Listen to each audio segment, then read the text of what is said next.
Every retirement video on YouTube is telling you to convert your IRA to a Roth. Convert now, convert aggressively, pay the taxes, lock in tax-free growth. And if you have less than about $2.5 million in your traditional IRAs and 401ks, much of that advice probably wasn't built for you. Here's what I see every week. Retirees come into our office, they've read articles, they've watched videos, and they are convinced that they're falling behind because they haven't done Roth conversions. We sit down with them, we run the numbers for their situation. In a lot of cases, we find that converting wouldn't have actually helped them. And in some cases, it could have cost them money. The reason this happens is that almost every Roth conversion video on YouTube is made for someone with $3, $5, or $10 million in pre-tax accounts.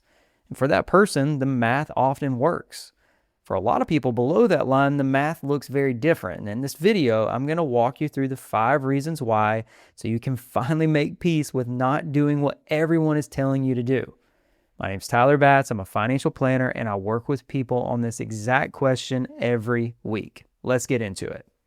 And real quick, if you want someone to run the conversion math for your specific situation, that's the work we do at Riverbend. There's a link in the description below to book a free discovery call. All right, here's reason number 1. A couple sits across from me and they are convinced they need to do Roth conversions. They have read about the looming tax problem, they've heard about RMDs, and somewhere along the way, they were told your tax rate will probably be higher in retirement than it is today. So what do? We slow down. We run the numbers. They're both 65. They have about $1.2 million in a traditional IRA. One spouse worked, one stayed at home with the kids, and they're going to start Social Security at 67. At least that's the plan. Now, they want to know what happens when their RMDs kick in. For them, they're born in the early 1960s. That's going to be age 75. Now, assuming moderate growth, we project the first RMD could land somewhere around $55,000 to $70,000 a year. That just depends on how the account grows. Their combined Social Security might be around $50,000 a year. So if you look at this at first glance, that sounds like about $105,000 of retirement income. This is usually where people start to panic. But retirement income and taxable income are not the same thing. That's where a lot of Roth conversion advice gets really sloppy. Now, most 85% of your Social Security counts as taxable income, and for a lot of couples, it's less.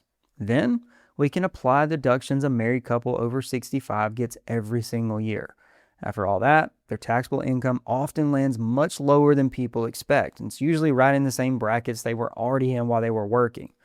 That changes the conversation completely, because while they're working, they were already in a 22% bracket. And in 2026, that runs all the way up to $211,400 of taxable income for a couple.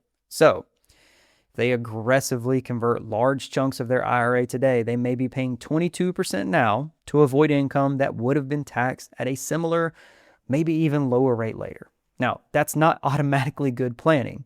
That's a bracket management question. So does that mean that Roth conversions are bad? No, not at all. There are situations where they make real sense. The years between retirement and Social Security can create real openings to convert at lower rates. And then another opportunity is when one spouse passes away, the survivor starts filing as a single. The brackets get roughly cut in half and the deduction drops. So the very same income gets taxed a lot harder. For some couples, converting earlier while they're both alive and filing jointly could be a smart move. Now, large IRAs can also push up your Medicare premiums, and then future tax laws could change. But the conversion should solve a real problem, not an imaginary one, because you can't save taxes from a bracket you were never going to be in.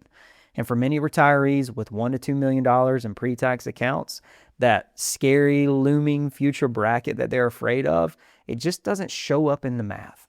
Now, reason number 2 is something most retirees have never laid out for themselves. In 2026, a married couple who's 65 or older gets a whole stack of deductions before they owe a dime to federal tax.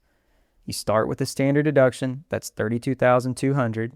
Add the extra deduction for being 65 or older, that's about $3,300 more for a couple.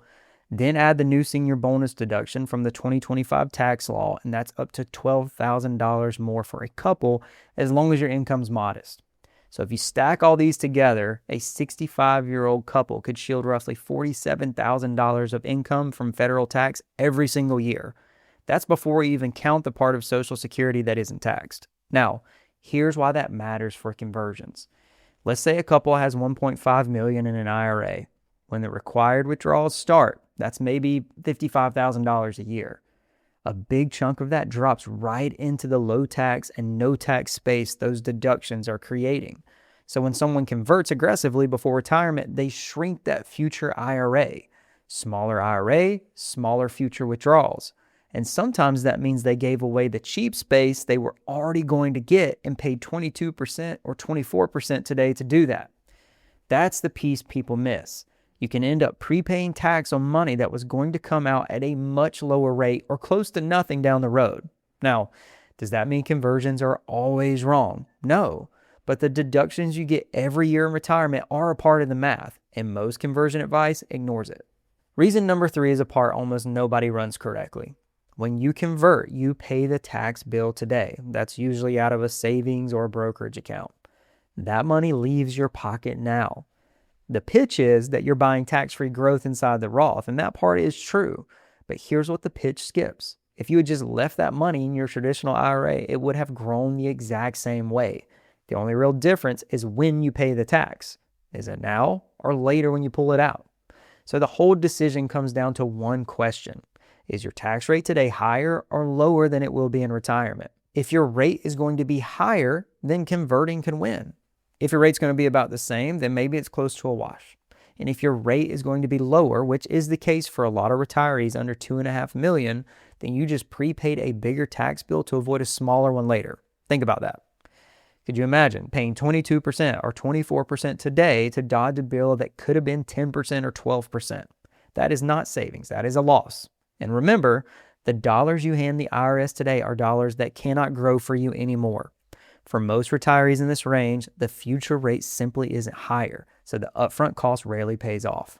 Quick reminder, if you're seeing yourself in any of this and you want someone to look at your situation, that's what we do at Riverbend. There's a link in the description below to book a call. All right, here's reason number 4, and it's another one that many retirees don't realize. The federal government gives retirees access to something that is genuinely valuable, a 0% tax rate on long-term capital gains up to a certain income limit. For a married couple in 2026, you can have up to $98,900 of taxable income and you'll still pay 0% on your long-term gains. This matters a lot in retirement because many retirees in their 60s and 70s with under $2.5 million, they spent decades building up taxable brokerage accounts alongside their IRAs, and those accounts are often full of unrealized gains. Now, here's where conversions complicate things. A Roth conversion counts as ordinary income. So, if you were to convert $50,000 from an IRA to a Roth, that income stacks on top of everything else in your return, and that could push you right out of the 0% capital gains bracket. Gains that you could have been taking at 0% are now getting taxed at 15%. This is a part that many retirees never see. Conversions and capital gains, they are competing for the same low tax space. You usually can't max out both in the same year. So for many retirees with moderate IRAs and large brokerage accounts, harvesting gains at 0% can create more value than converting IRA dollars at 22% or higher, especially when the future bracket was never going to be dramatically higher anyway. Now, there's a bonus to this too. When you harvest gains, you reset your cost basis higher, which gives you more flexibility later. Now, one nuance. Even tax-free capital gains can still count towards the income that decides how much of your Social Security is taxed and whether you owe higher Medicare premiums. So, this is not as simple as, oh, hey, capital gains are free. The bigger point is retirement tax planning isn't just about conversions. It's about coordinating brackets, your deductions, Social Security, capital gains, and Medicare all together. Sometimes the best move isn't making more ordinary income. It's creating and protecting space for strategies that will be taxed even more favorably. Now, reason number 5 is one that catches a lot of people off guard. Roth conversions can set off a chain of secondary costs that almost nobody puts in the math. The first one is IRMAA, the income-related monthly adjustment amount. It's a Medicare surcharge that raises your premiums once your income crosses certain lines. For a married couple in 2026, that's going to be over $218,000. That pushes you into the first IRMAA tier. That number is based on your modified adjusted gross income. Basically, it's the adjusted gross income plus any tax-free interest, and a Roth conversion counts towards it. One detail people miss, IRMAA uses a 2-year look back, so a big conversion today might not hit your Medicare premiums until 2 years later. That delay makes the cost easy to overlook. Now, at the first tier, the increase isn't huge. Maybe it's a couple $1,000s a year for a couple, but the larger conversions can push you into a higher tier where it climbs really fast. The second issue is health insurance before Medicare. If you retire before 65 and you buy your own coverage through the marketplace, your subsidy is based on your income, and a conversion counts as income. Here's what changed for 2026. The bigger subsidies Congress passed during the pandemic expired at the end of 2025. So the old subsidy cliff is back. Earn $1 over the limit, roughly $87,000 for a couple, and you can lose your entire subsidy. Not reduced, it's gone. And there's a second trap. For 2026, there's no cap on paying it back. If a conversion pushes your income past your estimate, you can owe back every dollar of subsidy you already got when you file. For a couple buying their own coverage, that could be well over $10,000 in 1 year. Now, one note I'll add is this is the law as of right now, and Congress is still debating whether to bring back the bigger subsidies. So, this is you. Check where things stand before you convert. The third issue is Social Security taxation. As your income rises, more of your benefit becomes taxable, up to 85%. So a conversion can raise the tax on the conversion itself and the tax on your Social Security at the same time. Here's the takeaway. The true cost of a conversion isn't always just the tax bracket. It could also mean higher Medicare premiums, lost healthcare subsidies, and more of your Social Security getting taxed. That's why retirement tax planning is rarely about one move in isolation, and it's more about how all the parts move together. And many retirees only look at the direct tax costs, and they miss the ripple effect of making one isolated decision. So if conversions aren't right for you, what should you focus on instead? First, capital gains harvesting. If you have appreciated investments in a brokerage account and your taxable income stays under the 0% threshold, $98,900 for a couple in 2026, you can sell, lock in the gain, and pay zero federal tax. Reset your cost basis higher every year. This is the move conversions were stealing space from. Second is withdrawal sequencing. The order you pull from your accounts matters. Some years you'll lean on the brokerage account, some years the IRA.